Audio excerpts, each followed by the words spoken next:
Salut à tous et bienvenue pour cette nouvelle vidéo de partie historique. Et donc aujourd'hui, nous allons regarder une partie de deux grands champions, puisque le joueur qui a les blancs est Bent Larsen, grand maître danois, un contemporain de Fischer, ça a été un des meilleurs joueurs au monde à cette période. Et celui qui a les noirs est encore plus connu puisqu'il a été champion du monde, et c'est Boris Spassky. Donc Boris Spassky qui était champion du monde en 1969 et qui est malheureusement pour lui plus connu pour avoir perdu le match retour, enfin le match contre son challenger de 72 qui était Bobby Fischer.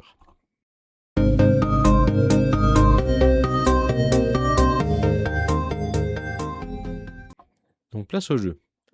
Donc Larsen a les blancs et Spassky a donc les noirs. Et Larsen ouvre par B3. Alors c'est une ouverture très peu jouée. L'idée c'est une variante hyper moderne. L'idée c'est de contrôler le centre à distance. Et cette ouverture s'appelle d'ailleurs le début Larsen. Donc ici avec les noirs vous avez plusieurs options correctes. Vous pouvez installer un pion au centre. Vous pouvez aussi préparer le fianchetto pour s'opposer au futur fou de case noire qui sera sur la grande diagonale. Mais là Spassky donc a choisi de jouer E5. Fou B2, bien sûr. Cavalier C6, il faut bien défendre le pion tout en se développant. Et là C4. Alors C4 n'est pas obligatoire. C4, ça pourrait ressembler à une anglaise maintenant, avec un fou en B2. Fou B2 qui est sorti assez vite. Mais ici, vous pouvez jouer plein d'autres coups, notamment E3, ou éventuellement jouer pour le double fianchetto, ou même peut-être E4. Donc les blancs ont joué C4. Cavalier F6, donc très naturel. Cavalier F3 aussi. Et là, donc plusieurs options avec les noirs. Alors on peut protéger le pion en jouant D6, qui est correct. Le petit inconvénient, c'est que le fou F8 ne veut pas sortir. Mais bon, d'un autre côté, on a quand même de l'espace au centre. Ça va permettre de faire sortir le fou C8. Et notre fou F8 ira peut-être en G7. Donc c'est possible. L'ordinateur suggère même de jouer D5 directement et de donner le pion. Exemple, cavalier prend E5, cavalier prend E5, fou prend E5. Donc les blancs ont gagné un pion. Mais après D4, la position est incertaine, puisque le fou n'a pas de repli sur les cases B2, et les noirs ont quand même pas mal d'espace, et la position est donnée comme égale.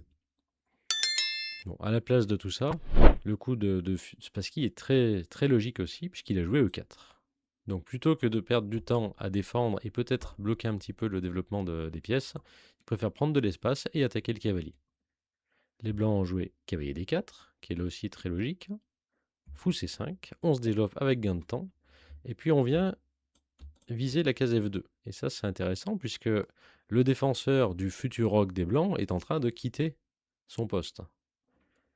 Cavalier prend C6, et là vous avez le choix de la reprise. Vous pouvez passer un petit peu de temps si vous le désirez. Donc la règle générale c'est de reprendre en direction du centre, et donc de jouer B prend C6. Mais ici c'est un petit peu moins bon, puisque en jouant B prend C6, on va retarder un petit peu le développement, notamment du fou C8. Par exemple, ici, je peux jouer E3, et en cas de D5, avec l'idée de prendre le centre, bien les blancs peuvent répondre prise en D5, prise en D5. Jusque-là, les noirs sont plutôt satisfaits d'avoir dédoublé leur pion, mais je peux continuer par fou B5 échec.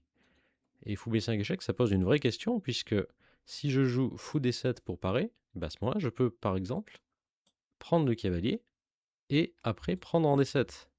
Et donc les noirs vont être obligés soit de se déroquer, en jouant par exemple, ici on reprend D7, après dame prend F6, soit de prendre du pion G, mais à ce moment-là ça va créer des faiblesses.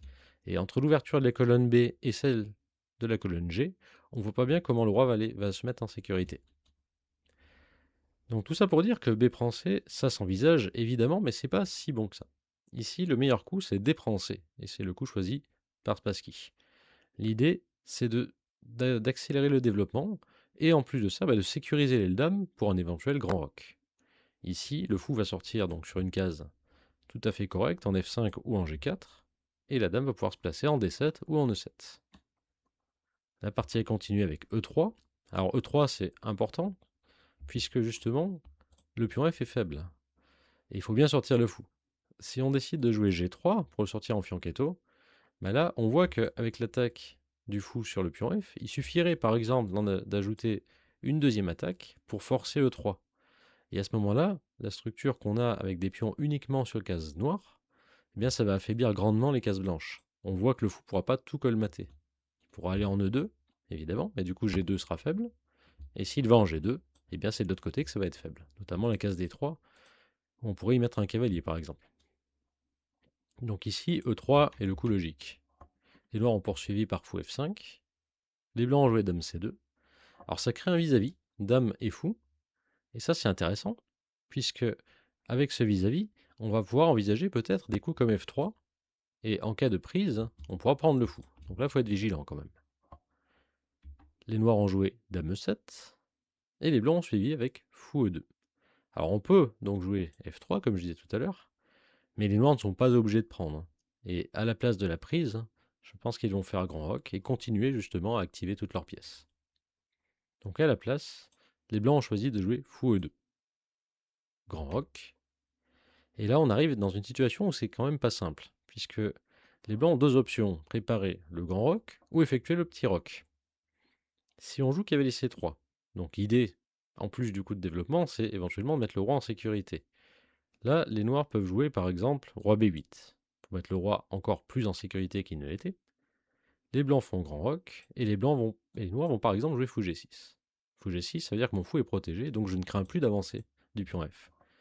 Et là, si on se met à la place des blancs, c'est très compliqué de continuer avec un plan correct. C'est compliqué de bouger le pion D, parce qu'on a quand même toutes ces pièces qui sont à la défense. C'est compliqué de jouer le pion F, puisque en cas de prise, la dame est attaquée, et on ne voit pas trop comment progresser. Alors que pour les noirs, avec l'avantage d'espace, on peut continuer à améliorer tranquillement. Donc ça, c'est la première option. Deuxième option, mettre le roi en sécurité directement en faisant le petit roc. Mais c'est pas clair qu'il soit vraiment en sécurité, puisque souvenez-vous ce que j'ai dit tout à l'heure, le cavalier F3, qui est souvent le bon défenseur, est parti. Et maintenant, on se rend compte qu'avec l'avantage d'espace, et le fait que justement les blancs n'ont pas beaucoup de pièces autour de leur roi, eh bien on peut envisager une attaque. H5, G5, et continuer à pousser les pions, jusqu'à créer un affaiblissement. Alors c'est pas décisif, évidemment, mais on voit bien que c'est compliqué à jouer. Hein. Donc, Spassky, Larsen avait le choix donc, entre ces deux options, et lui a choisi finalement un autre coup. Il a joué F4, avec l'idée d'exister au centre. Alors, pourquoi pas hein. L'inconvénient, c'est que ça développe pas de pièces. Et là, on va voir ce que ça va donner. On pourrait continuer par roi B8. On pourrait éventuellement préparer l'ouverture des colonnes G. Peut-être jouer H6, avec l'idée de jouer G5. En cas d'un petit roc, l'attaque serait plus facile à mener. Mais le coup choisi par Spassky est encore bien plus fort. Il a joué cavalier G4. Et cavalier G4, c'est extrêmement fort, puisque ça attaque le pion E3. Et ça libère aussi la dame. Alors l'attaque sur le pion E3, ça paraît anodin, parce qu'il est protégé par le pion D, hein, mais en fait c'est beaucoup plus compliqué que ça. Imaginons un coup comme cavalier C3, donc un coup de développement typique. Là, je peux déjà commencer à envisager des sacrifices. Par exemple, fou prend E3, qui n'est pas le meilleur coup, mais qui est déjà très bon. L'adversaire capture le fou, alors ce qui n'est pas forcé, mais je vous montre une variante. Cavalier prend E3, donc j'ai deux pions pour la pièce, j'attaque la dame blanche. En reculant, eh bien, elle interdit le grand roc, et moi je peux continuer par cavalier prend G2. J'en suis à 3 pions pour la pièce, et j'ai déroqué le roi. Exemple, roi F2. Donc mon cavalier est attaqué, je peux le protéger avec fou H3. Et je vais jouer pour E3 par exemple, et cavalier prend F4, et j'aurai une position qui sera gagnante. Donc vous voyez que cavalier G4, ça commence déjà à créer des menaces. Alors on pourrait très bien éliminer le cavalier, hein. C'est d'ailleurs ce que conseille l'ordinateur. Fou prend G4. Fou prend G4 aussi. Mais là c'est pareil, on a du mal à mettre le roi en sécurité. Le grand roc n'est pas possible. On ne peut pas se permettre de jouer H3 pour chasser le fou, puisqu'après dame H4, eh bien, le roi serait obligé de partir en F1. Et enfin, sur fou prend G4, si on décide de faire petit roc, comme je vous l'ai dit tout à l'heure, avec le pion F, je vais plus facilement ouvrir la position. Je peux par exemple l'immobiliser avec F5, et après jouer G5, et ouvrir les colonnes. Alors on pensera à bouger la tour, pour ne pas avoir de problème avec le fou bien sûr. Donc dans cette situation, le seul coup qu'a trouvé Larsen, c'est le coup G3. Alors, je parle de H3 quand même rapidement, même si je l'ai montré dans une autre variante. Ici, ça serait très mauvais, puisqu'après dame H4, la position serait perdue tout de suite. Roi F1, dame F2 mat. Et en cas de roi D1, je peux par exemple jouer cavalier F2 et gagner la tour. Donc le coup choisi, comme je vous ai dit, c'est le coup G3. Donc en jouant G3, les blancs veulent empêcher l'arrivée de la dame sur la case H4. Un coup très logique. Ici, vous avez plusieurs possibilités. On peut jouer tour D3, qui est assez original, mais qui est très intéressant, avec l'idée d'augmenter la pression sur le pion, et peut-être de sacrifier. Et en cas de fou prend tour, on va tout simplement reprendre et attaquer la dame. La dame bouge, et là on n'a plus qu'à sacrifier, par exemple avec le fou, et pour entrer avec notre dame en suivant. Et le mat est à suivre avec cavalier F2 de ce côté, ou dame F2 de l'autre côté. C'est une possibilité, tour D3 n'est pas forcé. L'adversaire n'est pas forcé de prendre non plus, mais on voit que petit à petit ça commence à être un petit peu tendu sur les cases noires. Alors c'était possible, mais le coup de Spassky, ici, c'est H5, et H5 c'est aussi un très bon coup. L'idée, c'est de venir en H4, d'ouvrir la colonne H et de faire participer la tour. Sur un coup comme cavalier C3, avec l'idée là de fuir rapidement, alors ça permettrait peut-être de mettre le roi en sécurité. Bon, faut pas oublier aussi qu'une fois que vous allez faire grand roc, il y aura cavalier F2, vous allez perdre une qualité, mais bon, c'est peut-être un moindre mal. Ici, les noirs ont plusieurs options, mais un coup très sympathique ici, c'est tour prend D2. Dame prend D2, et par exemple, fou prend E3. Donc on a donné la tour pour 2 pions seulement, mais on va voir qu'après un coup comme dame C2 par exemple, on va jouer fou F2 et on va récupérer du matériel assez vite. Par exemple, si le roi va en F1 ou en D1, on va jouer la fourchette cavalier E3.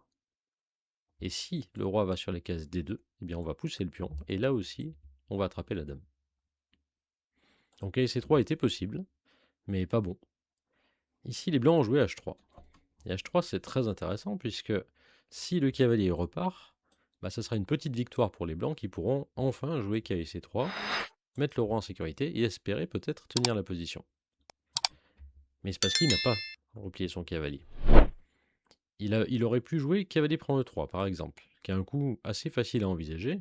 On donne le cavalier pour 2 pions, et on se rend compte des compensations assez vite, puisqu'on a la colonne qui bloque le roi, on a le fou qui empêche le petit roc, et on a encore pas mal de perspectives d'attaque, notamment peut-être une ouverture avec G5 ou une autre avec H4. Donc ça c'était possible. Mais Spassky n'a pas joué ce coup. Il a trouvé un coup encore plus élégant. Vous pouvez mettre en pause et le chercher si vous désirez. Ici, le bon coup, enfin le meilleur coup, pardon, c'est H4. Un coup très difficile à voir, puisque ça donne le cavalier, et une fois le cavalier pris, on aura aussi le fou en prise. Mais Spassky a tout calculé, bien sûr. Alors, imaginons que les blancs prennent avec le fou. Eh bien là, on va tout simplement échanger. Pion prend, donc les noirs ont une pièce de moins, mais par contre, après pion prend G3, on a un pion passé, et on arrive sur les colonnes H. Alors les blancs peuvent défendre avec tour G1, mais après un coup comme tour H2, on va passer la dame en H4 et commencer à créer des menaces sur le roi. Et si vous prenez le pion G3, bah à ce moment-là, après dame H4, votre tour est perdu. Donc fou prend n'a pas été joué. Les blancs ont décidé de faire pion prend cavalier. Spassky a pris en G3, avec idée que sur tour prend H8, il va tout simplement reprendre de la tour et créer une menace d'aller à dame. Exemple, pion prend fou, tour H1 échec, le fou doit couvrir l'échec, et après G2, on gagne la partie. On est certain de prendre le fou et de faire dame, ou d'avancer et de faire dame aussi. Donc tour H8 n'est pas bon. Ici, les blancs ont trouvé tour G1. Et là, on pourrait se dire que l'attaque s'essouffle un petit peu, puisque les blancs ont une pièce de plus, ils empêchent le pion d'avancer, et en plus de ça, ils menacent le fou. Donc tout semble aller, hein. Mais en fin de compte, ici, après le coup de Spassky, vous allez voir que ça va s'écrouler. Alors l'ordinateur conseille dame H4, qui est tout à fait envisageable, hein, en partant du principe qu'on défend le pion, notre pion qui est très important, et qu'en cas de prise en F5, on va pouvoir, par exemple, jouer G2 échec. Le roi va se décaler, et là, on peut jouer dame F2. Et on est certain de gagner la tour, ou même un peu plus, grâce à notre pion. Donc dame H4, c'est gagnant. Et vous allez voir que le coup trouvé par Spassky est gagnant aussi, et en plus ça, très élégant. Il va jouer tour H1. Sacrifice de tour. Un sacrifice qu'on ne peut pas décliner ici, puisque si la tour va en F1, il y aura tout simplement G2. Et si le roi va en F1, à ce moment-là, je peux jouer Dame H4, je protège mon pion, et je vais jouer Dame H3, faire forcer le roi à se décaler, et prendre la tour. Donc ça, c'est pas possible non plus. Et donc sur tour H1, la seule solution, ça va être de capturer la tour. Tour prend H1. Mais ici, les noirs jouent G2. Menace, G1 Dame. Si je joue tour G1, qui est le coup le plus naturel, eh bien je vais continuer par Dame H4 échec, le roi va se décaler, et, par exemple, Dame H1. Donc je suis certain, là aussi, d'arriver à promotion. S'il prend ma dame, je reprends et je refais une dame. Et s'il joue par exemple tour E1, eh bien je peux jouer dame prend E1 échec, roi prend, et récupérer ma dame. Alors si vous faites les comptes, les noirs ont toujours une pièce de moins. Mais après fou F1 qui est forcé, je peux jouer dame G3, forcer le roi à se décaler, fou prend G4, le roi se décale encore, et dame E1. Les blancs sont forcés de donner leur dame, et après dame prend dame, c'est échec et mat. Donc tour G1, on a vu que ça ne fonctionnait pas. Donc maintenant on va regarder le coup de la partie qui est tour F1. Donc les noirs jouent dame H4 quand même, roi D1, et Spassky va prendre la tour et demander une dame. Larsen ne va pas insister, il va abandonner ici. Alors, il aurait pu continuer. Voyons, fou prend dame, et ici les noirs font mat en 3 coups. Vous pouvez le chercher si vous le désirez. Et le mat en 3 survient après fou G4 échec, roi C1 et dame E1. Exactement le même qu'on vient de voir tout à l'heure. Dame D1 et dame prend D1. Donc c'est une partie extrêmement courte, de seulement 17 coups. Spassky est gagné avec les noirs. En moins de 20 coups, c'est rarissime, on appelle ça une miniature contre un joueur du top mondial. Et la réfutation de son système est magnifique. Si on reprend la position un tout petit peu avant, donc on a bien compris que les noirs étaient mieux, avaient plus d'espace, bien sûr. Mais à partir du coup F4, l'attaque a été vraiment expéditive. K et G4 est un très bon coup, et le fait d'avoir réfuté H3 avec H4 est une très très belle réalisation. Donc j'espère que ça vous a plu. C'est une partie que je montre régulièrement en cours. J'aime beaucoup. Et j'espère que ça vous encouragera à regarder davantage de parties de Spassky, qui a eu une très très longue carrière, qui est malheureusement décédé récemment, mais qui était un très grand joueur. Et même s'il est connu, comme je disais au début de la vidéo, pour avoir perdu un match très médiatisé contre Fischer, c'est un joueur exceptionnel. Donc si ça vous a plu, n'hésitez pas à mettre un petit pouce et à vous abonner. Je vais continuer à publier du contenu le plus possible. A très bientôt.